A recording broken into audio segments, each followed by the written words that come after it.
Finally. Hey guys and girls, it's Ken Lewis. Welcome to Q&A with Ken. Happy Easter. Uh, Tonight we got a live Q&A. You know, this stuff is live. We had laptop broadcast problems tonight. My laptop decided to reboot and update at the last minute, and apparently I haven't updated in a while, so I'm super embarrassed. I apologize, but it's a brave new world, and I'm working out the kinks. So this is your twice weekly broadcast during the quarantine, coming to you every Wednesday and Sunday, 8 p.m.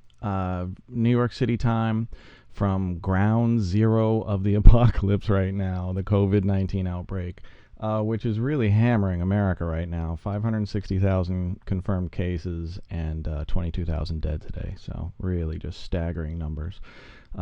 Anyway, so if you don't know me, again, my name is Ken Lewis. I'm credited on 99 gold and platinum records, 57 Grammy nominations as a producer, mixer, songwriter, arranger, musician, vocalist, and engineer. I haven't slowed down much during the lockdown, but since we're all stuck inside, I wanted to give back some of my time and knowledge to you guys, maybe help some of you sidestep some real studio problems that you're having, so stick around. Ask questions on the chat roll. I'll answer pre-submitted questions. Man, we had well over 100 pre-submitted questions. I tried to, pick the ones I felt like I could answer the best for you. So I'm lining them up, and I'm going to crank out as many of them as I can. By the way, please, this is a brand new YouTube channel, and it's really hard to build these things, so please like and subscribe, ring the bell. All of that stuff really actually helps and matters to a young channel like this, and I'm hoping that this channel, builds into something really significant, and that I can keep posting up other content for you guys and bringing you more things. Speaking of which, we have a big giveaway on Wednesday. Wednesday's broadcast, 8 p.m. New York time. I'm giving away a UVI Falcon 2. So I might show it to you later. I don't even have one, but I'm gonna start trying to use it. But I'm a big fan of the UVI stuff, and so I reached out to them and I told them I was doing this broadcast, and I asked them if, like, hey, I'm doing this. I'm really trying to help the guys out. Can you give me like an NFR to give away during the broadcast? Something cheap, like their sweep machines is like $40. I was like, can I have like an NFR for sweep machines to give away? And Thomas at UVI came back and he was like, well, why don't we give away a Falcon 2 for you? And I was like, holy shit, that's amazing. So that's for you. That's for you guys. So big thank you to UVI. I'll show you some of their stuff later. They just make the coolest stuff. Let's see. What else is going on? The COVID outbreak is heating up pretty badly. Tuesday? What is it? Sunday? So in 2 days, it will be 1 month since we've been really locked down hard. 1 month ago today is when we committed to locking down, and we kind of went and did all of our last runs and got supplies and stayed away from people as much as possible. One crazy thing, my wife and friend went to Broadway on March 11th, I think, and that was the last day of Broadway. The 12th they closed it. So they actually got to see Harry Potter on Broadway the last time it may ever be shown. It's really crazy what we're kind of heading into. So I want to get right into questions. And I got a really pertinent one in. And I'm not sure if I'm the person to answer this, but maybe I can help a little bit. So questions from Jessica. Do you or have you ever gone through depression or anxiety?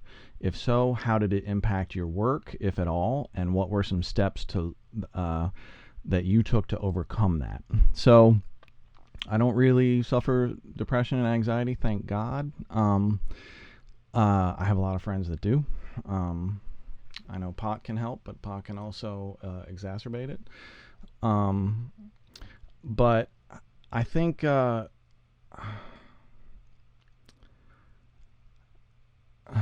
man, it's such a... I don't know what steps I've taken to overcome it. I think burnout is what I would equate it to. Who here has not felt just utterly burned out? You're out of ideas. You're completely overworked.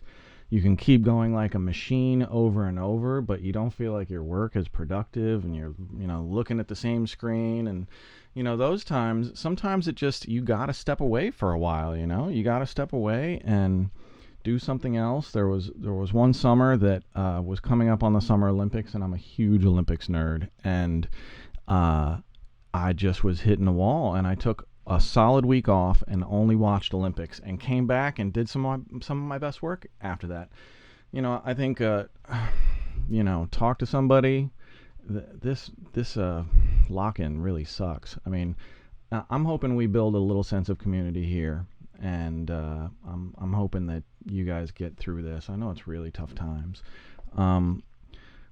So again, I don't think I'm the person to answer that, but I know everybody's dealing with that. And I think that's the other thing to realize, is everybody is going through something difficult. It's not only you. And sometimes it just feels like you're the only one, but that is definitely not the case. Number 2, this was a super important question for me to address tonight from Steve-O. How do mixing and mastering engineers deal with tinnitus? Tinnitus, how do you even say that? I don't know. How do mixing and mastering engineers deal with tinnitus and or hearing loss as they get older? So, okay, let me dispel the myth that as you get older, you have hearing loss. That really is completely dictated by how you treat your ears. I'm 49 years old. I've been working in the music industry my entire life, and my ears are crystal clear. I don't have any tinnitus. My ears don't ring. And you will never see me at a concert without earplugs crammed way into my ears. And nowadays, I don't even go to concerts unless it's like really super important for me. Like I saw U2 and Sam Fender are the last 2 concerts that I've seen. A bunch of Des Rock shows. But my God, Des Rock is so loud. All those shows were. So let's dispel the myth that older engineers will automatically get tinnitus. You will not. You will get tinnitus if you abuse your hearing. And I pray, if you get anything out of any of my broadcasts, it's this: protect your hearing, because it is your life. I guarantee you, if you don't have tinnitus yet, you don't want to get it, because for the rest of your life, the 2 things on the side of your head that you love the most, that deliver music into your ears, are going to ring every second of every day. So take it seriously when you're young. Protect your hearing at all costs, especially if you're a studio person, and you can have perfect hearing for your entire life. I mean, I think I've probably lost a little bit of my super top. I don't think I can hear above 18K now. I don't think I can hear 20K, but I can pretty much extrapolate what's going on up there, so it doesn't really affect my mixes. And I think naturally, as you get older, you lose a little bit of that top end, but for tinnitus is a whole different thing. So, if you're in any loud places, clubs, wherever, protect your hearing. And here's the perfect tip. I wish I had one. If you're in a bar or a club or a concert or whatever, grab a bar napkin, just a regular old bar napkin, tear a decent sized piece out, crumple it up, and just put it on your tongue and wet it just a little bit, and then put it right into your ear canal and let it kind of conform to your ear canals, and then push them in a big enough piece that you're not going to get it trapped in there, obviously. I hope that's obvious. And that will protect your hearing. I've been doing that for years and years when I don't have hearing protection. So let's see. Let's go to the chat roll. From Tyshawn, what advice do you have for an up-and-coming engineer? Should we do free mixes? What are your predictions of the music industry now that the pandemic has happened? I think the music industry, as with every other industry, is going to have a real tough go moving forward, but people still need music, and I think there's probably going to be a broader sense of collaboration moving forward, that people are going to be looking to get paid less and collaborate more, and hope that something on the back end can be generated. I certainly hope that happens, because people still need to be making great music. For finding your way early in this business, I would say attach yourself to, get a job at a studio or get a job at a label or get a job working for somebody who makes the types of records that you want to learn how to make, and learn from people who are much better than you. And then then you can start building a clientele based off of your skill sets. Okay, let's see. Let me go. Where's section 1A? Here we go.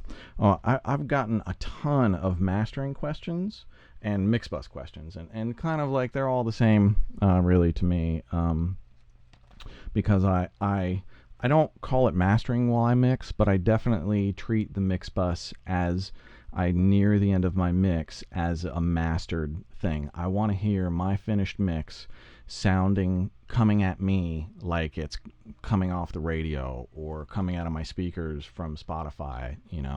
I don't want to leave any doubt or question to the mastering engineer as to what it's going to sound like.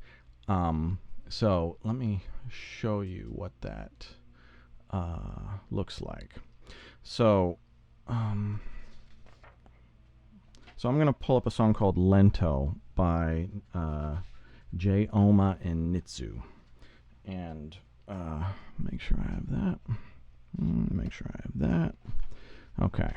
So the first question is, Mike Heebs asks, do you have a go-to mastering engineer? I have a couple of them. Andy Krem is my indie go-to mastering engineer. He's at indymastering.net. Andy Krem, indymastering.net. He's mastered for me for over a decade. He does great work. His rates are excellent. And the other guy is Chris Garinger up at Sterling. I mean, he's obviously fantastic, and Chris has mastered a ton of records for me over the years.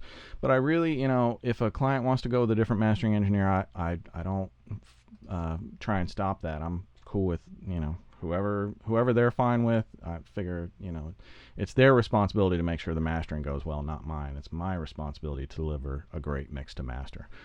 With that in mind, Mike Heeb's second question, what do you leave headroom for the mastering engineer?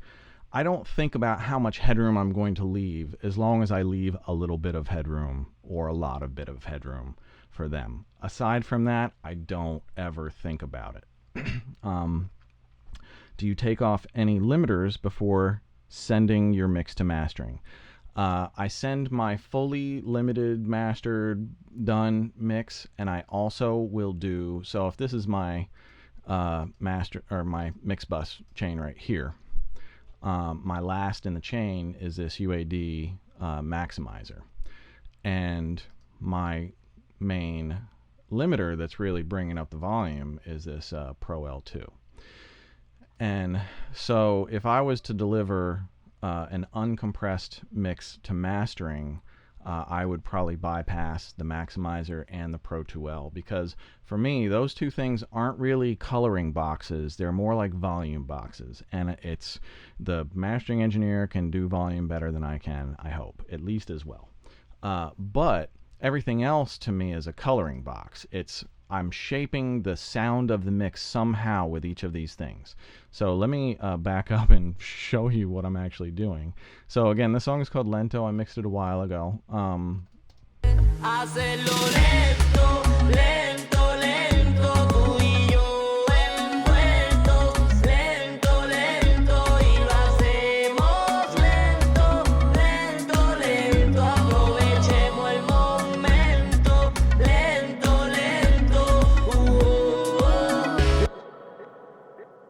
Okay, so a few things going on here. A lot of people ask me about RMS and metering and things like that. The Slate FGX, I like it. It sounds good. I have nothing wrong with it. It's not what I put across my Mixbus. It is only my meter. And it tells me, I have it in bypass. It's bypass. It's not doing anything. But the meter still works for me on a TDM system, on a HDX system in bypass. And I'm looking for a target with a 808 sub heavy mix here at about -8, -7 If on rare occasion it goes into -6s, I'm fine with that. You could push it harder, but you really don't need to at all. So again, if you're looking at targets, let's see where my final target is. Again, this is just final metering.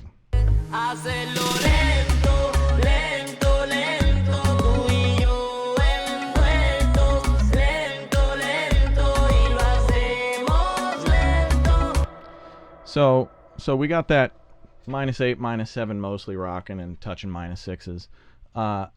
And if I wanted, so say, just as a side note, because I get this all the time, I deliver a mix and it's like this, and the client's like, I need more 808. Okay, that's no problem at all. The only problem is I'm already at mastered volume, so the only way to really get more 808 is to turn every single thing else down and leave the 808 where it is and give it some space to breathe and be bigger. So that's how you do that. And an easy way to understand that is if you listen to pop radio and you hear a really 808 heavy song followed by a regular pop song without so much bass, and you pay attention to the perceived volume on small speakers, that 808 heavy song is going to sound really quiet, and that other pop song is going to jump right out of the speakers. Or like an 808 song next to a rock song, huge difference. Okay, so do I take off any limiters? Yeah, I would take off the maximizer and the Pro 2L, and I would give them a mix with those and a mix without those. All right. Then, okay, Kurt King asks, what's the #1 most important thing to do and not to do on your master bus? Okay, I can show you with these right here too. So I think the most important thing to do on your master bus is to keep gain staging, keep tons of headroom if you can. And the way that you do that, I showed this last week as well, but I'm going to show it again, is on the SSL, when I start my mix, the volume here for the speakers is right here. So I'm going to just turn that up all the way to 11, and I'm going to make sure that all of, well, I better not hit play right now or this will blow my speakers. But if I was starting this mix, all of these see, with the blue I'm on analog, without blue, now I'm controlling Pro Tools from my console. So when you see me doing the sprint mixing and whatnot, I'm controlling Pro Tools from the SSL. That's what's happening. This is also an analog desk. It does both. All right, where the heck was I? All right, headroom. Here is how much headroom I have given myself. So with all of the master bus turned off,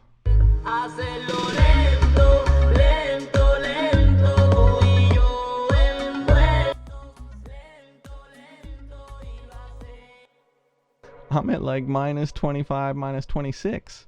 So I've literally given myself, and if you see the peaks, we're at like -18, -16 on the peaks. So that's really my headroom right there is the peaks.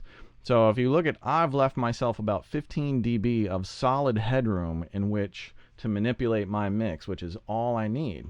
So the first thing that I do, somebody else asked me about, okay, so back to Kurt's question, what are the most important thing? The most important thing is leave yourself plenty of headroom at the beginning of a mix so that you can work yourself into how you want to shape your mix at the end. The most important thing to be aware of and not do is over compress your final mix. And that is, you know, if I, oh shit, that's gonna be super loud. Okay, let me find my, all right.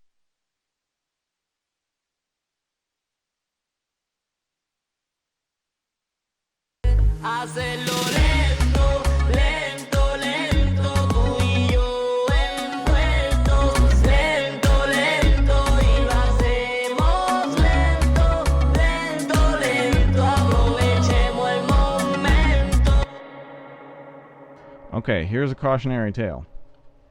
Obviously that was really distorted and really nasty and a little bit over exaggerated, but guys like us get mixes in like that all the time. And the only difference in actual RMS was about a dB or a dB and a half of actual perceived loudness for all of that extra gain staging. You didn't really get almost anything out of it. So making sure that each stage kind of builds into what you need it to be. I use this, so I'll go one by one. All right.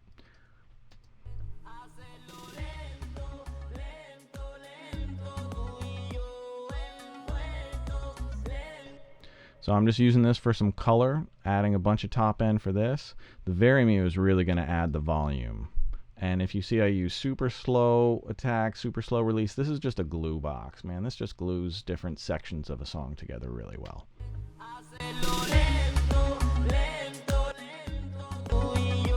So that's where I'm making up most of my headroom near the end of the mix, and I can just keep turning that output up as I want. It's not going to hurt anything. It's just digital. My next thing is in EQ.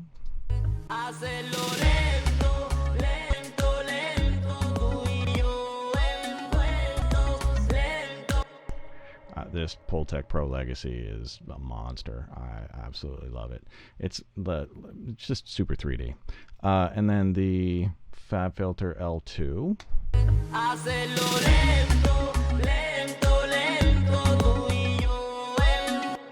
And really, I'm using the L2 to transparently increase the volume without changing my mix by changing my mix as little as possible. And same with the maximizer.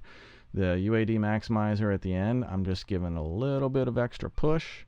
And the other trick is with the L2 is before I send it out to the maximizer, I'm reducing the output by 1.5 dB. So I'm giving the maximizer actually a little bit of headroom first to push. Okay. So yeah, that takes care of that. Let's see. Let me take one from the chat roll. Eras Cobain asks if you think Luna can replace Pro Tools eventually. I don't think so. And I'm a super big fan of UAD. They make great stuff, but that's like saying Logic is going to overtake Pro Tools, and it's been around forever, and it hasn't. The thing is, Avid is a huge company in our little microcosm, and they do a lot of film and TV work as well. So, they're probably the format that's here to stay. And the thing about Pro Tools is it's the most universal format. Every studio, it kind of works the same in every studio, so engineers like me can bounce around from place to place and work, and it's the same every time. There's one other question I wanted to get to while I had Lento up. I can't remember who this is from. Kevin Lassiter asks, do you use compression before or after EQ on vocals? Kevin, excellent question. Let me show you. Okay. Let's see. Here is a fully mixed vocal. Yo quiero más de tu piel, hazlo otra vez. Okay, so all home equipment recorded, it's budget stuff, not the super top end stuff, but decent. So we start with, they sing through auto-tune. So I'm going to just play you a clip to show you how off-tune they are. It's not that the guy can't sing. You're supposed to sing through auto-tune in order to get that effect. Yo quiero más de tu piel, hazlo otra vez. Yo quiero más de tu piel, hazlo otra vez. Tú y yo hasta el amanecer. Okay, so one thing about auto-tune, it really helps to set the key of the song. This song is in B major, and I have it set to soprano because he's got a bit of a higher range of a voice, and I wanted it to focus on those. Retune speed right now is 10, which is fast enough to give a little bit of that auto-tuning feel, which I definitely wanted to get. Next thing, the question was, what's the best approach to EQ before compression or after compression? I'm actually doing both on this vocal, and the first thing I'm doing is EQing. Here's why. Yo quiero más de tu piel. The vocal was really dark. It needed presence to begin with, and I wanted the compressor to react to a better version of the song. So I got rid of this problem area here and a couple ringy notes here, and then that opens it up and gives the compressor more of a focused thing to work on. Yo quiero más de tu piel. Hazlo otra vez. And you see, my vocal compressor is almost always working. So even when he's singing really low, it's still touching the meter just a little bit. And then I'm EQing again after compression. So I'm shaping it more with the high end and also giving him some bottom end. Because that auto-tune tends to thin you out a little bit. And so I'm putting some of that thickness back in. So that's the API. Yo quiero más de tu piel. Hazlo otra vez. You hear that top end come back in with this airband here at 16K. And then I'm pulling out a couple more ringy notes with this. Yo quiero más de tu piel. And then this Sheps Omni channel I'm a fan of. I love the saturation on the Sheps Omni channel. Everything else is like, it's okay, but decent, but the saturation is really nice. Yo quiero más de tu piel. Hazlo otra vez. Tú y yo hasta el amanecer. And then finally I'm hitting it with a Massey L2007 limiter and just squeezing it a little bit more. Yo quiero más de tu piel. Hazlo otra vez. And that's the whole vocal chain. Everybody always asks me about that. So whoever out there, other than you guys who specifically asked, there it is for this week. I'm sure I'll show it again in the future. Before I get to show and tell, I wanted to tell one story from Georgie. In response to a question, Georgie asks, what is a record that you passed up on that you wish you had pursued? This one was a heartbreaker. The record was Amy Winehouse. I don't think I would have gotten the record, but I could have pursued it. So in 2005, I was in London working on a project, and my manager sent me to a meeting with Darkus, who is now the president of Island Records, and at the time had recently signed Amy Winehouse. She had done one EP, and it was like, they sent it to me, and I listened to her first EP, and it was like Broadway cabaret. I didn't understand it at all, and I didn't think I was the right person for it, and I didn't have a vision for what I thought it could be. And the person that did was Mark Ronson. Holy shit. Because I'm sure they played him the same demos that they played me. At the time, they were just looking for somebody to put in the studio with her and see what happens. So they were like, well, do you want to get in the studio with her and see what happens? I would have had to come back from London to do that, and I just didn't pursue it because I didn't think Broadway Cabaret was what I wanted to produce. And then I'm driving down the road. I can envision this like it was yesterday, down Route 27 in Metuchen, and Rehab comes on the radio. And I instantly knew it was Amy Winehouse, and I just couldn't even believe that it was the same artist that I had heard.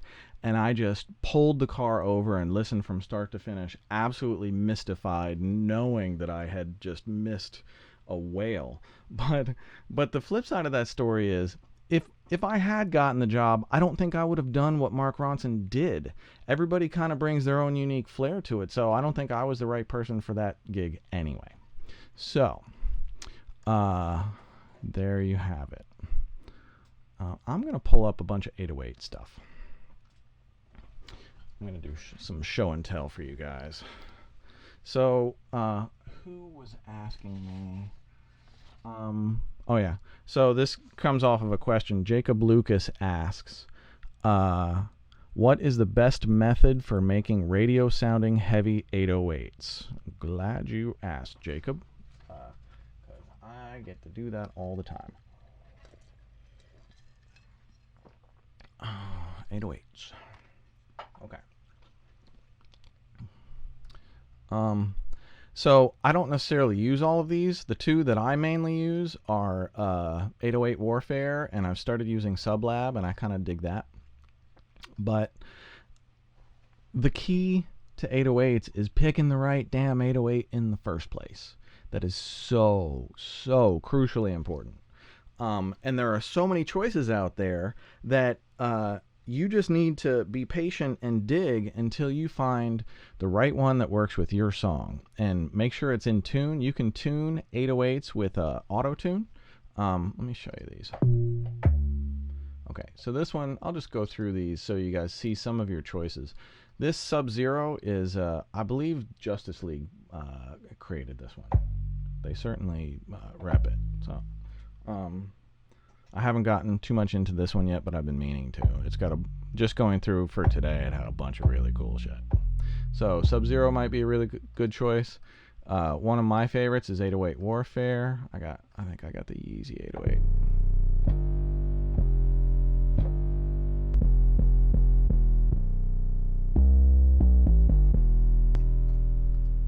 The Yeezy 808s. The 808 Warfare is one of my favorites. Sublab I've just started getting into a little bit. This one, oh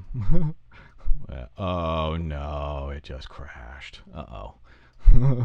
It's technical difficulties night at the Lewis household. All right, well, I'm going to try and get that thing back up while I just go back to the chat roll. Oh, damn. Heart and Soul Productions asks, can you tune an 808? Well, if my rig comes back, yes, I can. If it doesn't, then I can't. But the way that I tune an 808 is I identify the key of the song, and there's a bunch of tools for you to do that. There's I don't know if you guys on the chat roll, anybody, if you know the plugins that tell you what the key of the song is, can you guys post it up on the chat roll so other people see? So there's plugins that you can put across like a Mixbus or a piano or something like that, and it will analyze the notes, and it will tell you what key you're most likely in. For me, I usually just grab my phone, and I have no idea where my phone is right now. Here it is. And I take out the piano roll. See, just a straight piano roll. And I will just play along with the song. Let's see. Come on now. All right. Here's the sprint mix I'm doing tonight.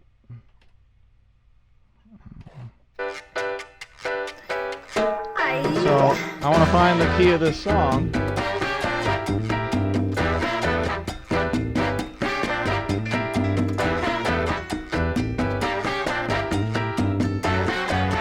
This is modulating.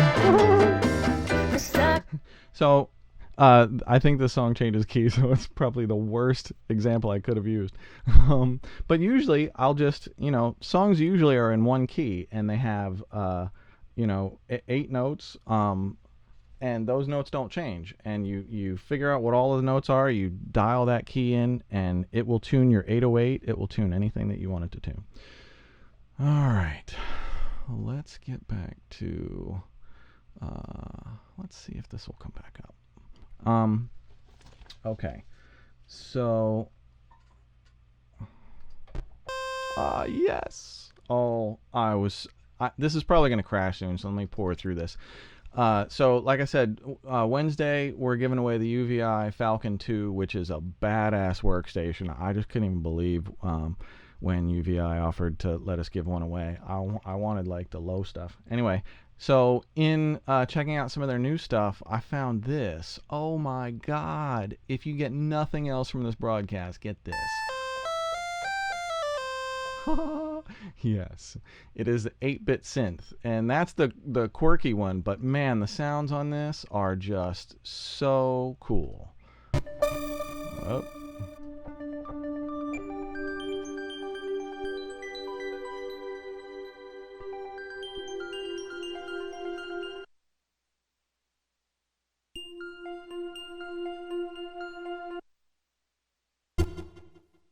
Oh, there's like an EDM sound. Where is it? I think it's this crushed trance bell.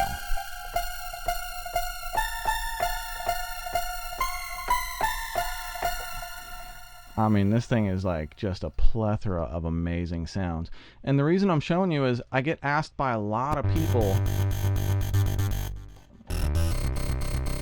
I get asked by a lot of people, like, where do you find your signature sounds and your, your interesting stuff? And it's usually by looking through things like this.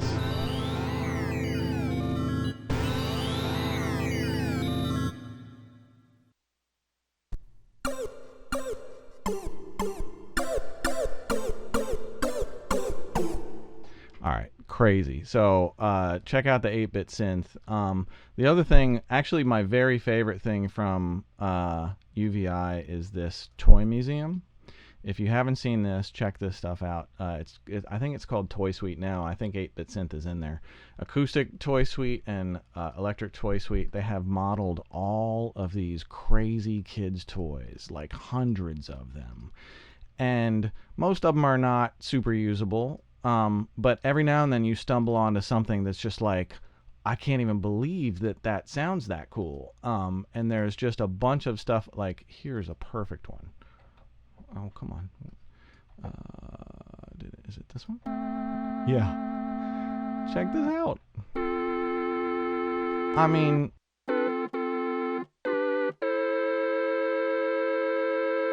to me, that is a super unique, original, individual sound. And I'm always looking for those things that give me a little bit of an edge. So that's your edge for the week. The UVI stuff. They make some just really wild stuff. Okay, more Q and A. Let's see. Zulu asks, when mixing, what determines when a mix is complete?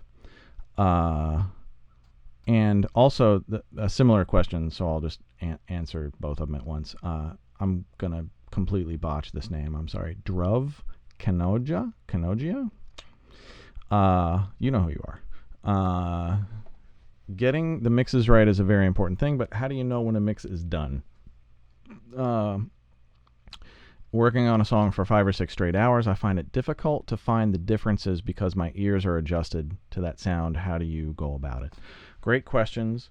Yeah, your ears definitely get numb to changes after a while. You got to pick up and move away from the console at bare minimum so that you cannot touch the controls, and stop looking at the screen, close your eyes, and listen to the music. If you need a bigger break than that, well, let me back up. I guarantee you that is going to be a completely different listen than the 20 listens before when you were sitting in mix position. The other thing that I do is when I feel like I'm getting close to finished, I will open the studio door and I'll go to the bottom of the staircase or across to the other studio, and I will listen to the mix really loud. And I'll just see, like, can I understand all of the lyrics? Can I, is everything clear? Is anything throwing me? Because really, that's like the mono mix that people are going to hear mostly broadcast it, coming out of the 2 speakers, summing in the air to your destination. So I give it the down the hall listen a lot as I'm getting close to the end. And if I'm still tweaking, it's not done until I can listen like 2 times through without changing. And then when I print, I listen through the print again and make sure I don't have any other changes. And if I do, I just stop the print and change. Okay. Let's see. Patrick asks, how can I help you? Well, thank you, Patrick. Well, I would say, in the short term, you can like and subscribe and hit the bell and do all of the YouTube stuff. And honestly, that really does help a whole lot. YouTube has all of these algorithms, and the more interaction your channel has, the better your algorithms do. And I'm really trying to build something good here, so you can help with that. But the broader question, how can I help you, I think is more like, the best way to answer it is generally to say, how do you make yourself valuable to the people that you want to work for and learn from?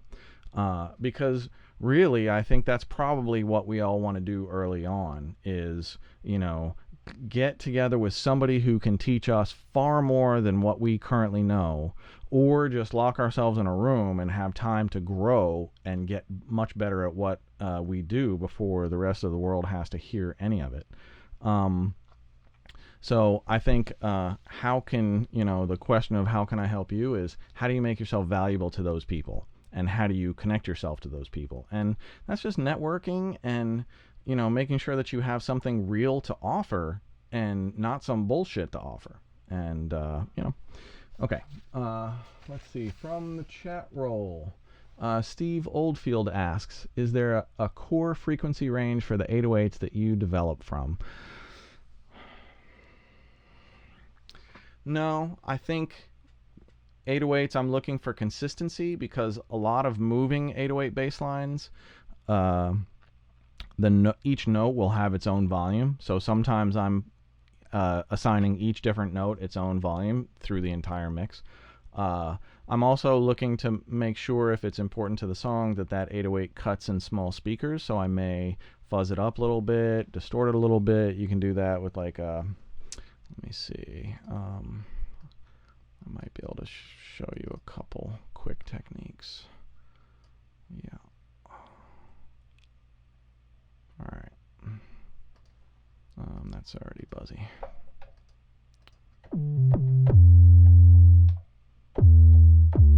Okay, so we have Sublab here.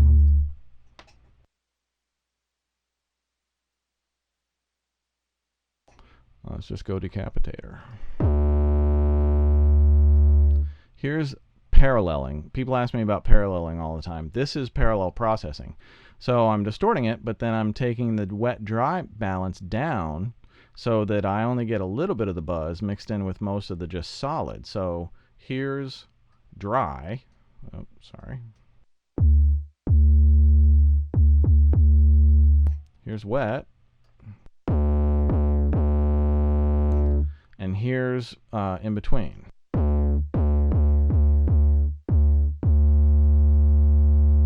So right about there is where it's going to sit on small speakers really well. You just have to make sure it's appropriate for the song. Not every 808 needs to buzz like that.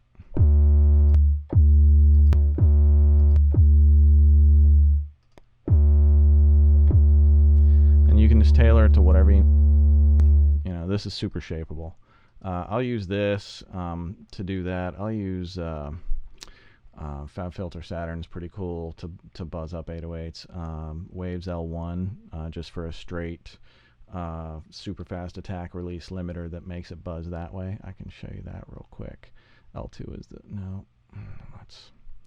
I'll show you one more 808 buzzing trick for those that don't know it. So this trick, you have to understand that you lose a lot of low end and you probably need to add it back. Where did that go? Okay.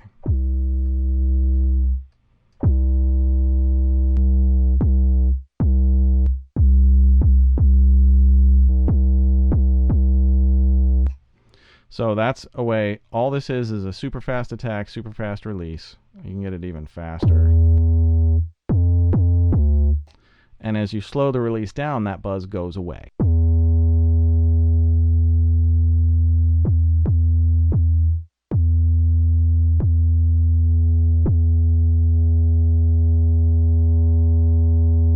That's only limiting. It's just super fast release, trying to let it go as fast as possible, and it just fuzzes it up like that. Okay. Let's see. Carlos asks, can I be your assistant in your Ecuador studio? Well, Carlos, I don't know. I'm not sure I'm ever going to be able to go back there. The pandemic needs to end first. I love it down there, and it's entirely possible I could use an extra pair of hands if you're anywhere near my town. And I certainly do a lot of work down there. I mixed some of the current BTS album. I mixed down in Ecuador. I mixed 3 songs on the project, including the first single that they put out, the teaser single called Interlude. And they did a huge video for that.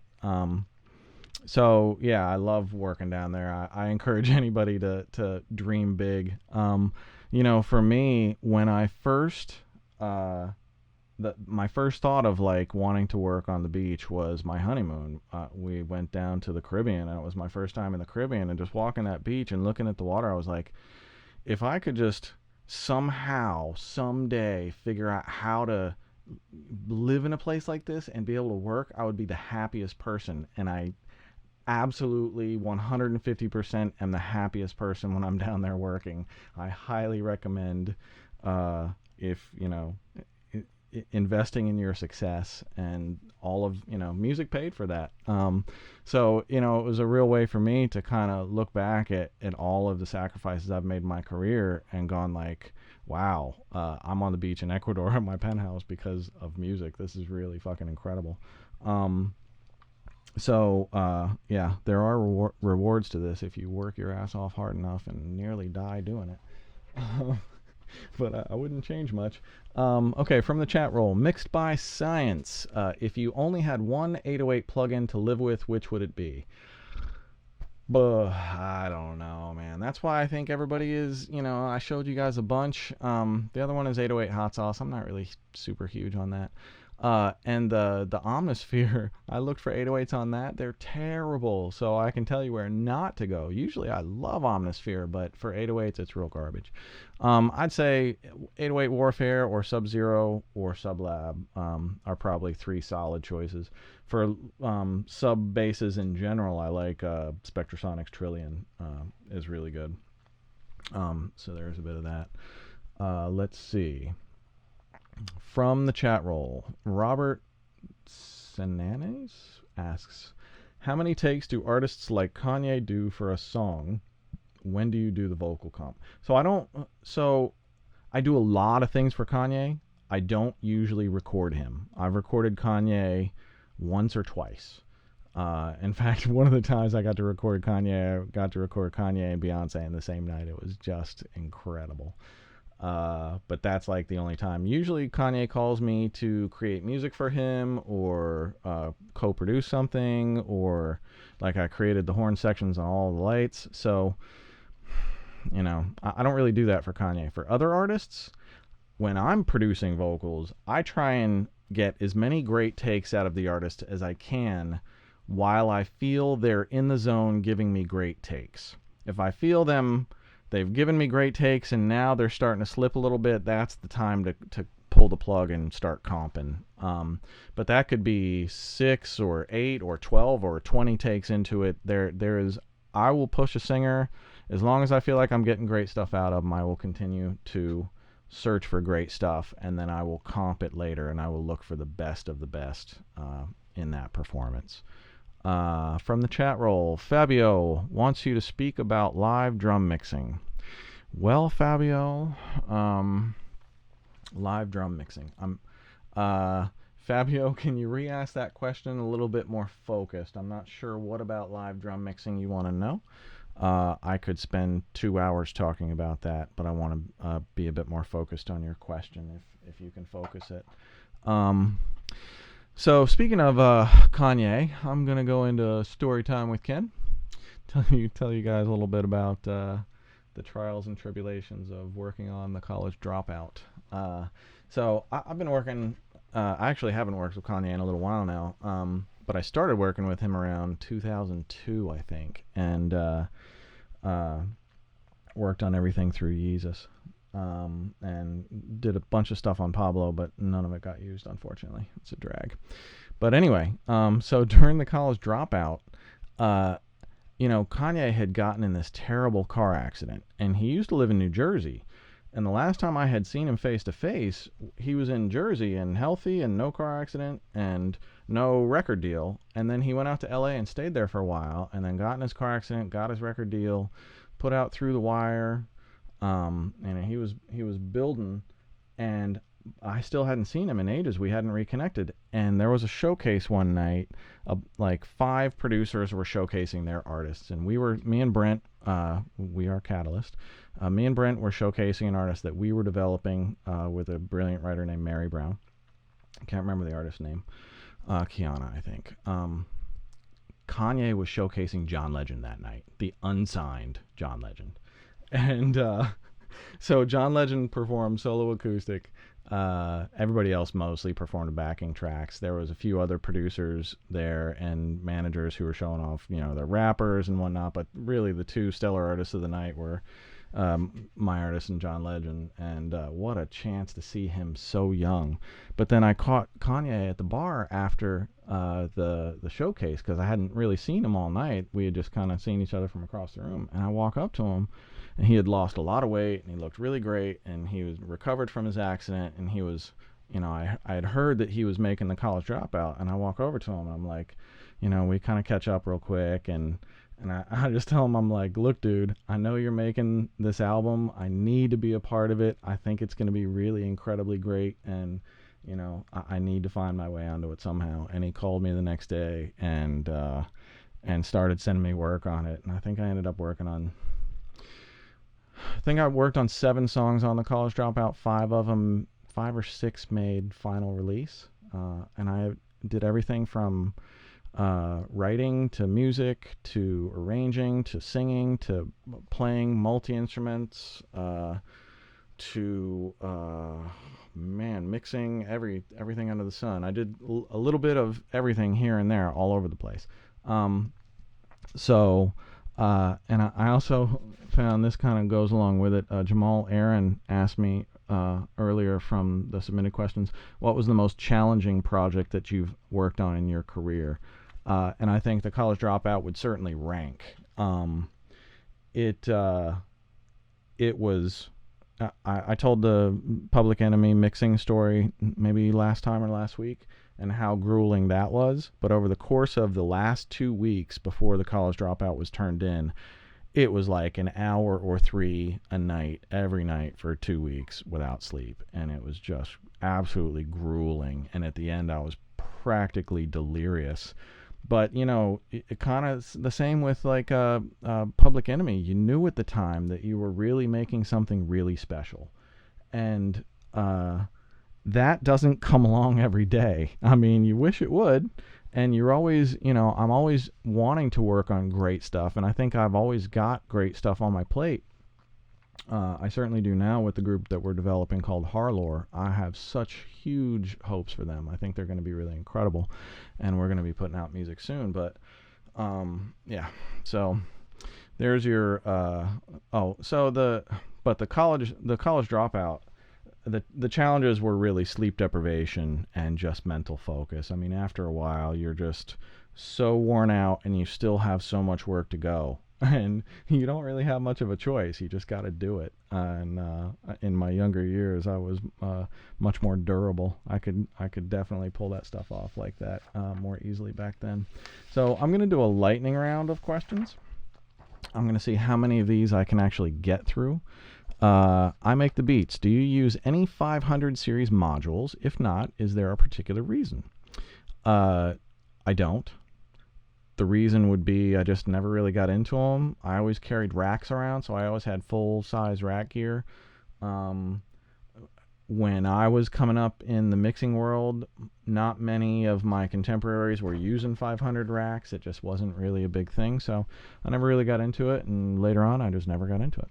Marcus Manderson asks, what are some of your favorite reference songs for mixing? I don't really have any favorite reference songs for mixing. Anytime if I do use a reference song, it's one that the client has suggested that I listen to, or one that I think is apples to apples with what I'm trying to go for. And I don't really have any favorites. Do you ever get to the point where you do not need a reference song? Marcus asks.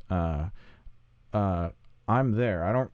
I usually don't need reference songs. I listen to the rough mix because I think there's always something magical about the rough mix that even late in a final mix can offer you some inspiration that you missed, the level of the shaker or the certain type of reverb on the backing vocals, or there's always going to be something about the rough that you go back to and you go like, they really nailed that thing. And so I think it's important to listen to the rough, but other sources, unless I need them for a specific reason, I don't listen.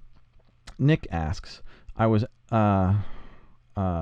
actually told to study reference tracks for levels. How can this be achieved accurately without having stems for the reference? Thank you.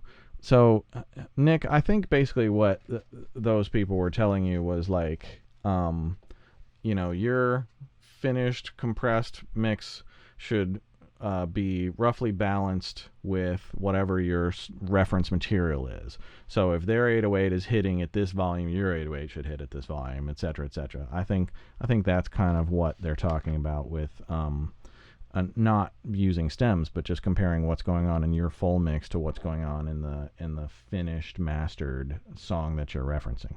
Okay.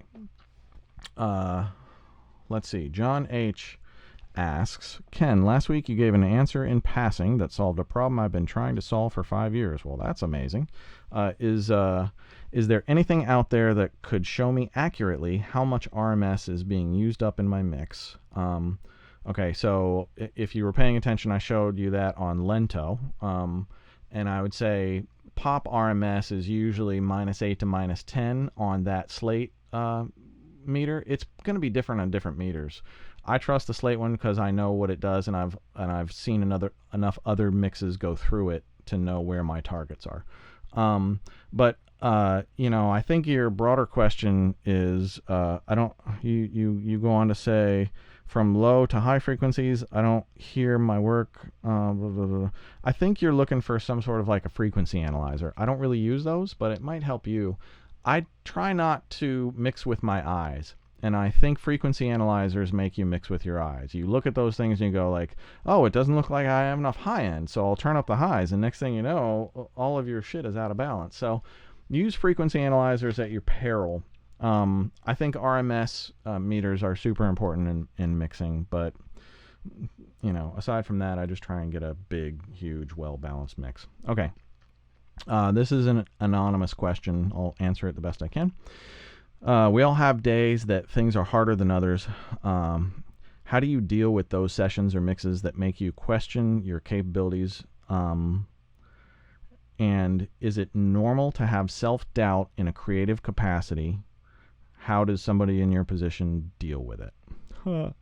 Well, let me tell you, every person who has half a brain in this business has fought through loads of self-doubt at some point, probably at many, many points through their career. It happens all the time. For me, I just try and remember that it's only me thinking that, and fight through it. And I think the most important thing for me is knowing that in every situation, I'm attempting to give 100% of my ability and 100% of my talent and my focus, and after that, let the chips fall.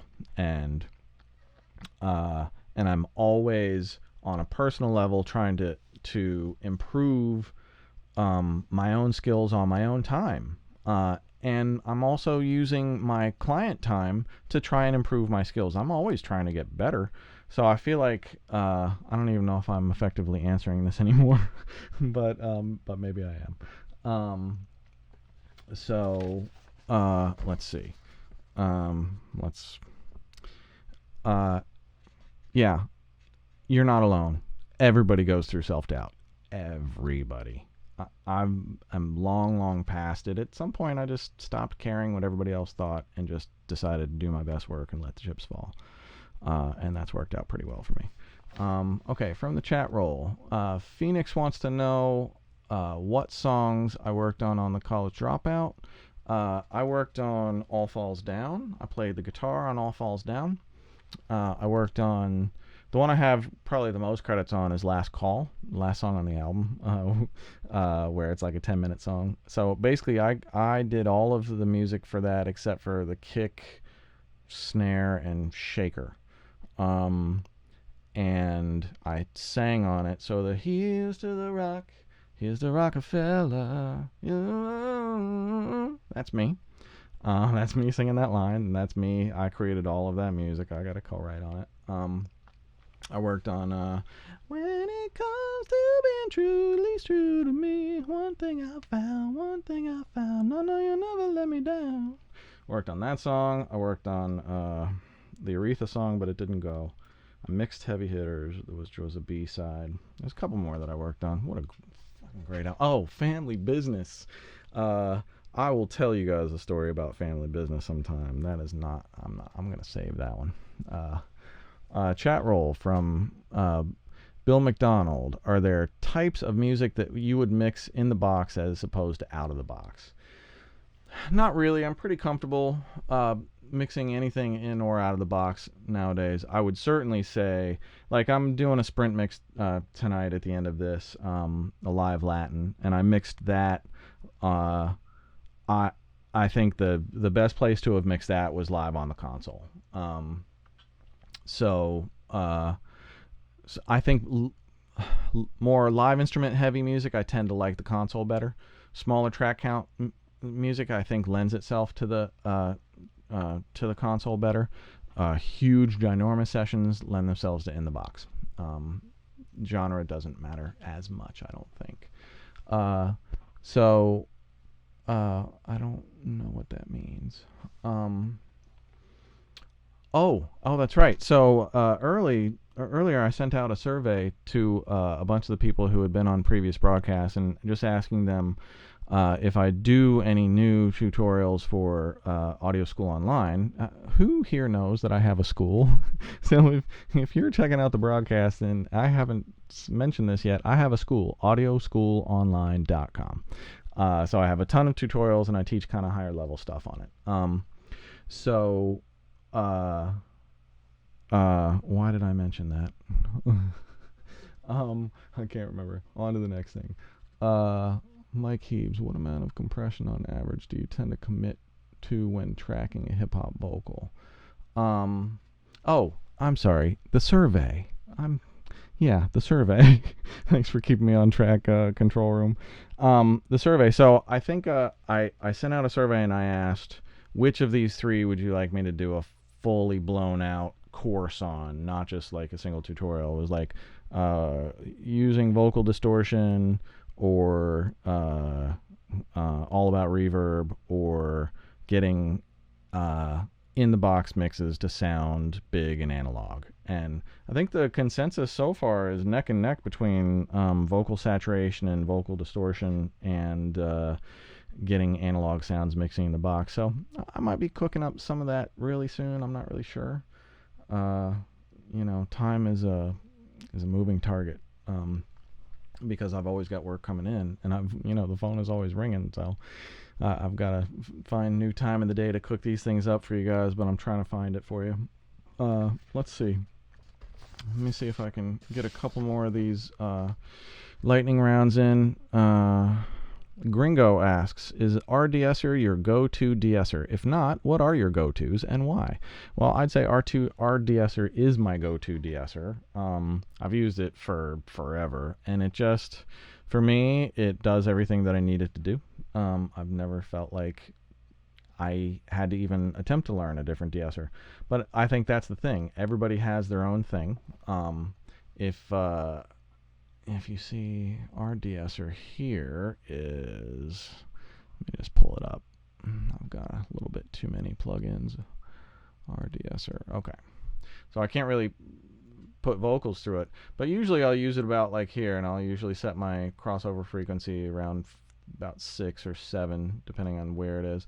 But sometimes I'll go into wideband mode, and I'll move my frequency detector way up to like 10K, and if there's sibilant up there, that's the only thing up there that's going to hit when the S's are really strong. So if you've got a really strong S singer, you can kind of put this up here, and what it does is it only detects and reacts to what's happening at 10K on the vocal, so it's only going to hear those S's and T's, but it's going to take the entire vocal and tuck it down a little bit every time those things hit. So it's a bit more of a global solution for broadband de-essing. And then there's the notch de-esser. Usually if I'm using a notch de-esser, it's probably around 3K or 4K or sometimes 5K. It's those really harsh mid-range, all of those types of things that sometimes just really rip your head off on a really quiet performance. All of a sudden you have this giant that comes out, and these things will kind of tamp it down a little bit. Let's see. Juels asks, do you mix with a subwoofer, or do you think it's a hindrance? Juels, I mix with 2 subwoofers. Why only have one when you can have 2? So I used to only mix with one, and I found that the mix was folding up too quickly, and at louder volumes, and I couldn't get a true representation of being in a club listening to like a heavy club track or something like that. So I added a second sub. I have dual JBL 4312s. So I have complete overkill with subs, but I have two of them so that I can dial in the exact accurate amount of sub at any volume. I can turn it up as loud as I want, and the subs are going to be exactly what I want them to be, and accurate. So that's why I run with dual subs. Let's see. Michael Zaremba asks, creating space. Are there instances in a mix when you simply would not use some of the guitar or vocal tracks that are doubled or tripled in a mix that don't add up to anything and take up space? Yeah, all the time. Usually I don't remove anything. Sometimes I will, but usually I'll just take that if there's like 3 guitar tracks playing the rhythm and it's left, center, right, and the center one is just stepping on the lead vocal too much. The first thing I'll do is I'll tuck the center guitar back 6 dB and see if it's enough. If it's not, I'll just keep tucking it back until the vocal has enough space again. And if I don't need it, I'll just tuck it way back so it's still in the mix, but it's not really there. So, same with backing vocals, but I usually find the only time I would remove a backing vocal out of a mix is if it was really out of tune and I couldn't fix it. If I hear stuff like that, I try and get rid of it. Otherwise, I just try and carve out as much space for the lead vocals as I can, however that is. I try not to change what gets sent to me unless they really give me carte blanche to do it, but, sometimes you got to make decisions. So Don asks, is it too late to take music production seriously in my 30s? Oh, Don. Well, that's a loaded question because I think it depends on what your goals are.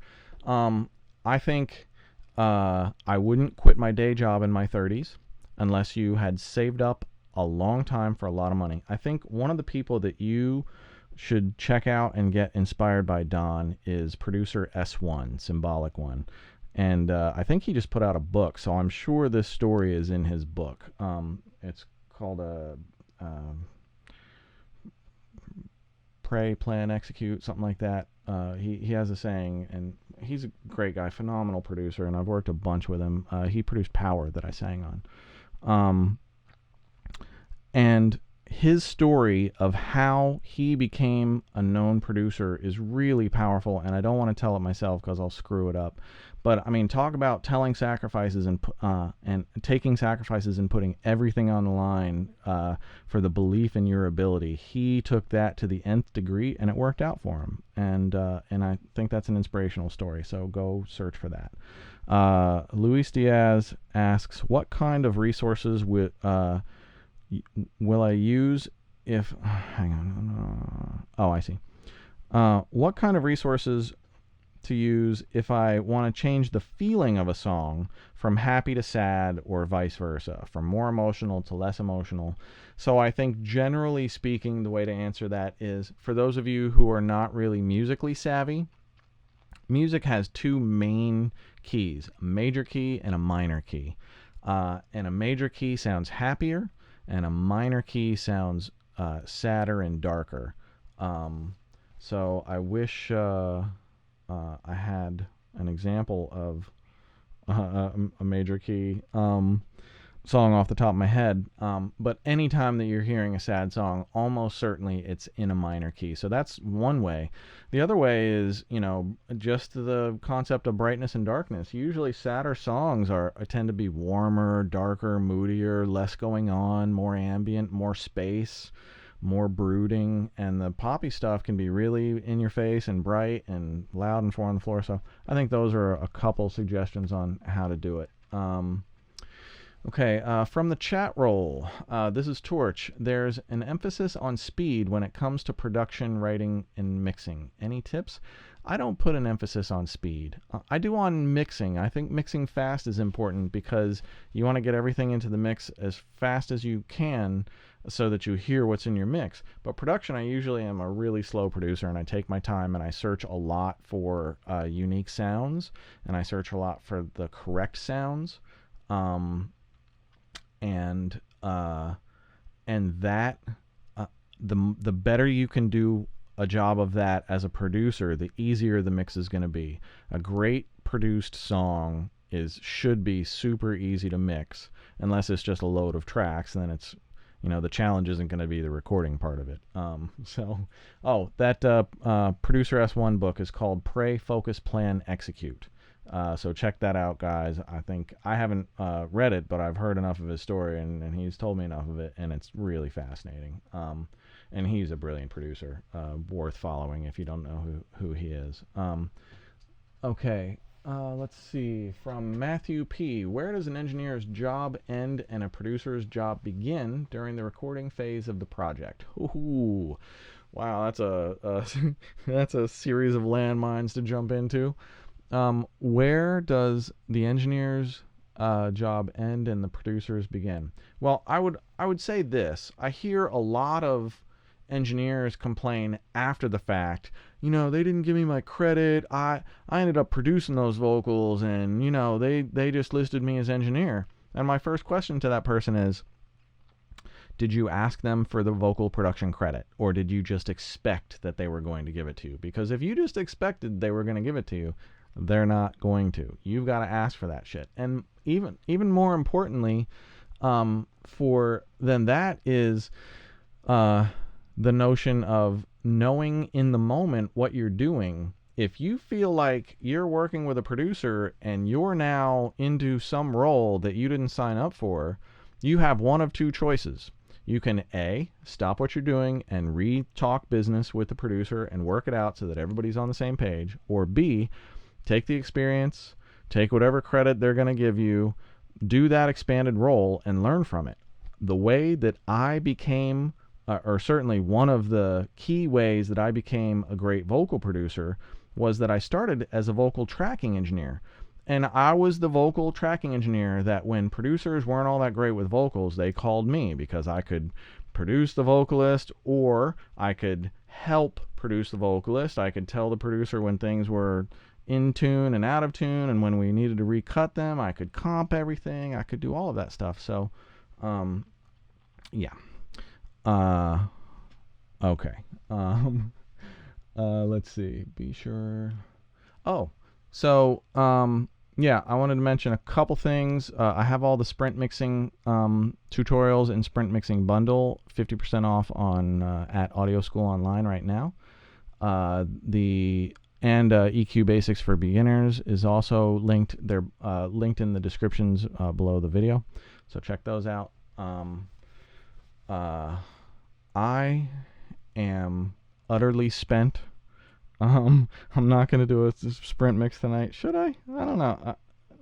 I'm going to give it 1 minute. Who wants to see a sprint mix? There's 52 people. You guys hung out.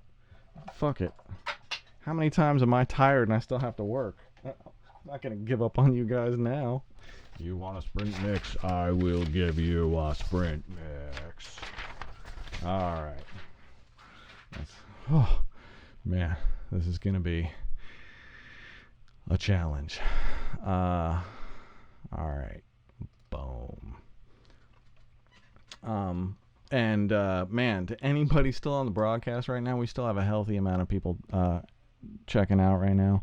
Happy Easter again. I hope all of you are safe out there. I hope everybody is quarantining, and if you are going out, that you're practicing physical distancing, wear your masks.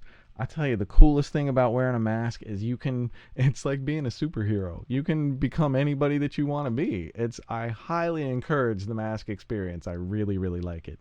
And I walked around Tokyo for 10 days with a mask on, and it was like everybody just kind of expected it. It was really fantastic. That's the way things are getting here. So, make good use of it.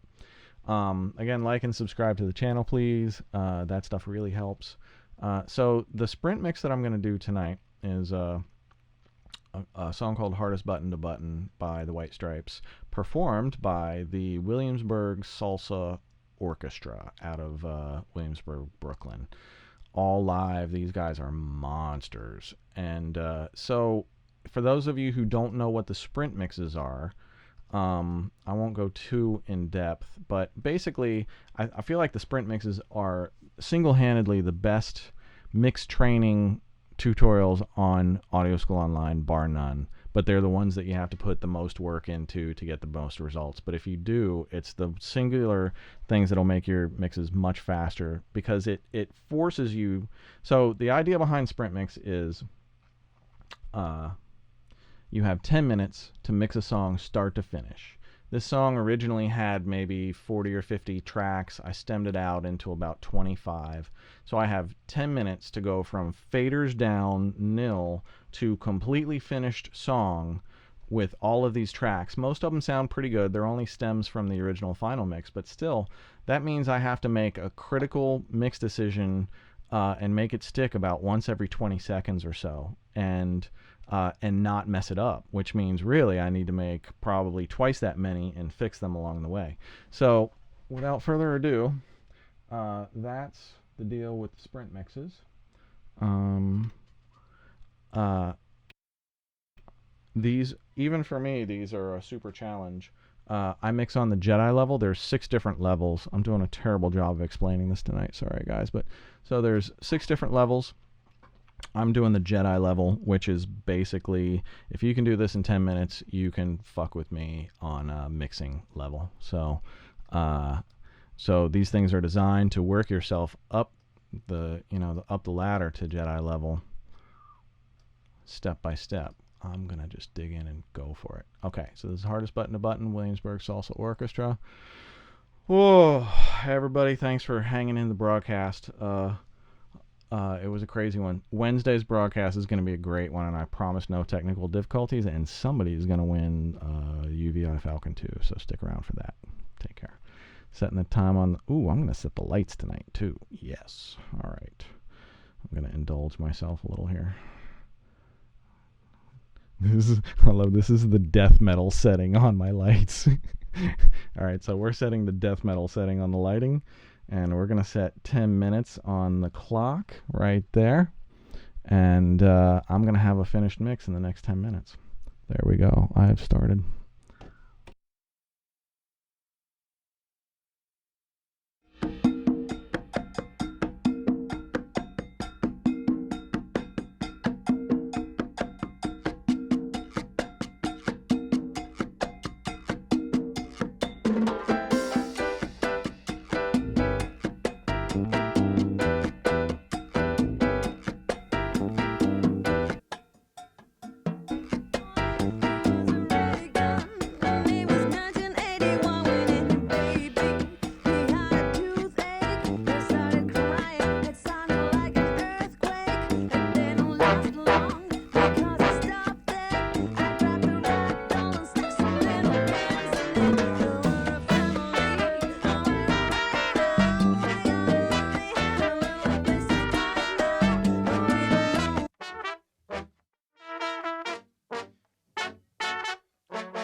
It sounded like an earthquake that didn't last long. I grabbed the hands and then we're a family. I'm right now, I got money, a little place to fight now. We don't know you, and we don't owe you, but if you see us around, I got something else to show you.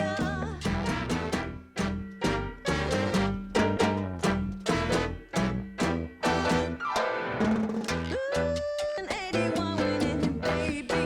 We had a toothache. I started crying. It sounded like an earthquake that didn't last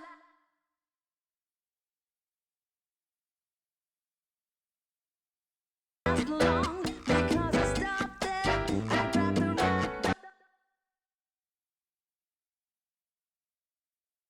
and stuck some little pins and then we're a family. I'm right now, I got money, and a little place to fight now, but we don't. Button to button, button to button, button to button.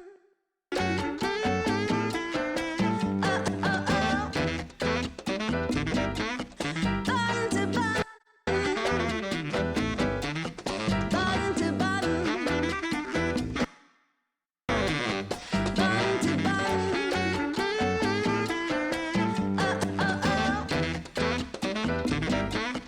It's easy when you don't know better. You think it's lazy, then put it in a short letter. You keep wondering, but there's just something wrong with you when you feel like you're the hardest little button to button. I had opinions that didn't matter.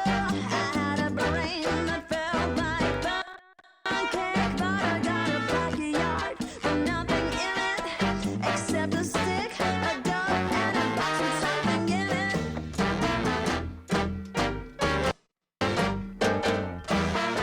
The hardest button to button. The hardest button to button. The hardest button to button. It's easy when you don't know better.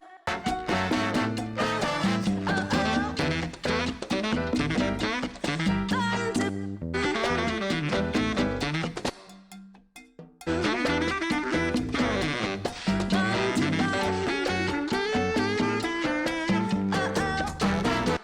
the hardest button to button. The hardest button to button. The hardest button to button. Except a stick, a dog, and a box with something in it. A stick, a dog, and a box with something in it. Except a stick, the hardest button to button. The hardest button to button. The hardest button to button. The hardest button to button. The hardest button to button. The hardest button to button. Button to button. The hardest button to button. The hardest button to button. Hardest, hardest. The hardest button to button. The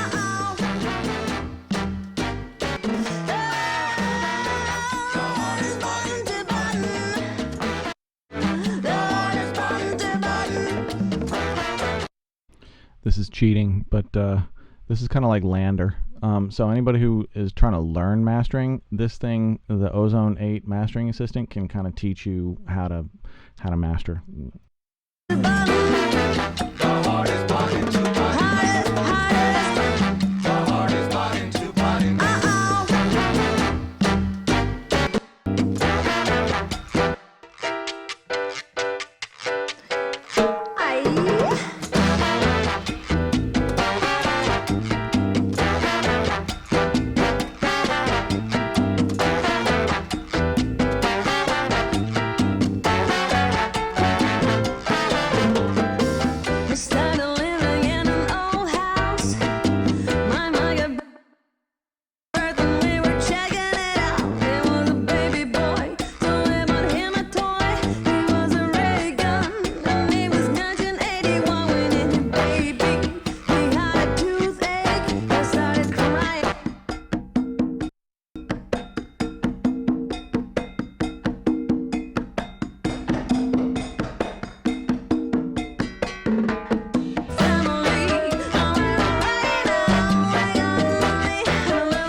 Whew.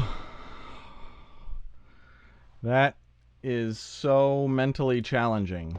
But I mean, if you can do that next to a client while they're waiting to work, you have really mastered the art of engineering and mixing. So I'm gonna do an online bounce to end the broadcast. Happy Easter, everybody. You know, what a time. I'll see you guys Wednesday. Thank you again for hanging out on the broadcast. Thank you again for taking the survey and liking and subscribing to the YouTube channel. You know, I'm trying to give you guys as much value in the apocalypse as possible. I really appreciate the support back. So please tell your friends about the broadcast, and we'll keep bringing them great stuff. Until the next time, take care.